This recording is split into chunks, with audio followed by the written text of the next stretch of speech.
Good morning guys, welcome to my YouTube channel. This is Otoboy South. So ngayon guys, magsishare ako nitong ating mga piyesa dito. Dito galing yan sa Fortuner. So isang dahilan guys kung bakit naglo-low power yung sasakyan ninyo at mausok minsan, at minsan naman is hirap siya sa pag-andar, meaning long cranking. So ngayon guys, tuturo ko sa inyo kung ano yung mga posibleng parts na kailangan yung linisan, kailangan yung i-check sa sasakyan. So sa mga diesel, halos magkaparehas lang yung mga parts nito. Sa mga gasoline, kadalasan naman doon pagka low power is spark plug, yung fuel nya mahina, yung supply, or yung map sensor hindi gumagana kaya naglo-low power, or filter barado kaya naglo-low power. So dito sa diesel, ang isang dahilan kung bakit low power at saka mausok is itong EGR valve.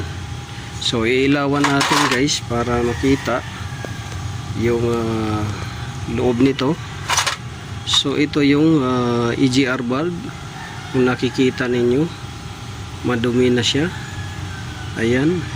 So lilinisan natin yan dito. Ayan, hindi na siya gaano nagsasara dahil may mga carbon deposit na. So lilinisan natin yan. So isang dahilan to kung bakit mausok, low power yung sasakyan ninyo sa mga diesel. Ayan, EGR valve. So Toyota to siya guys. So pangalawa, itong ito bypass. So ito yung bypass nya. Kita nyo naman, lumiit na yung butas dahil sa kapal ng carbon. Yan. So EGR bypass pipe to. Yan. So isang dahilan din to kung bakit naglo-low power at mausok. Pagka lumiit na yung niyan, butas. So hindi niya accurate yung supply ng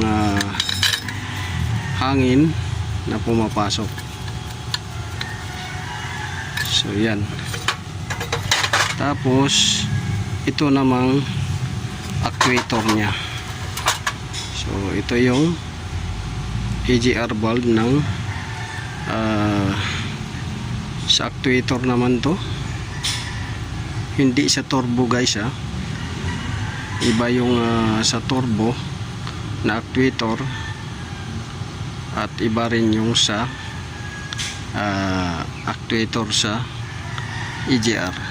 So kung yun EGR valve, ito naman yung actuator nya, hindi to turbo. So actuator to siya guys para mag-change ng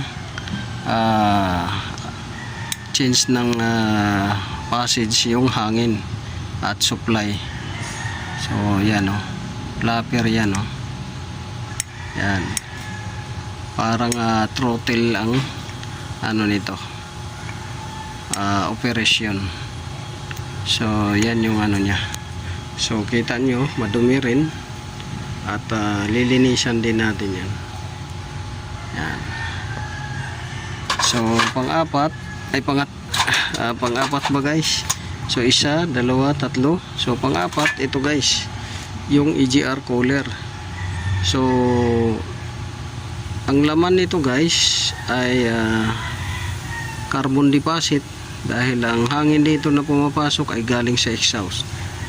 So EGR cooler yan, tubig dito para hindi siya mabasag, kasi pagka walang tubig to guys, na cooler nya, cooling system nya is nababasag to at nagka-crack. So yan yung iiwasan ninyo na hindi magbara to.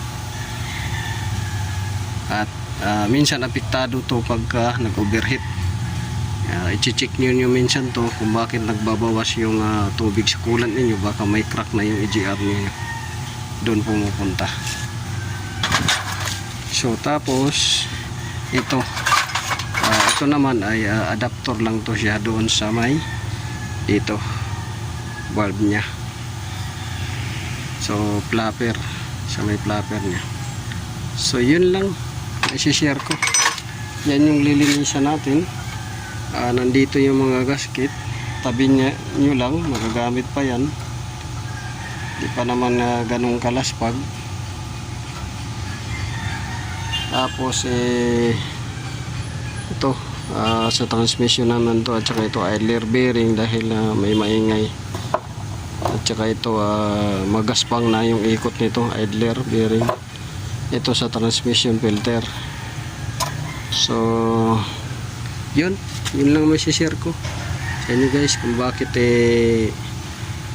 mausok low power yung sakyan ninyo. Kadalasan nangyayari ito Toyota, Fortuner, Isuzu Mux, Nissan Navara, Ford Raptor, Ford Ranger, Everest, mga diesel mostly. So yun lang guys, this is Ito Boyson. So malapit na matapos to, dapat isang araw lang to o 2 araw lang tapos na, kaso bye yung ano natin ginagawa. So ito Toyota Fortuner, mayroon naman tayo dito sa katabi Ford Everest. So yun, God bless.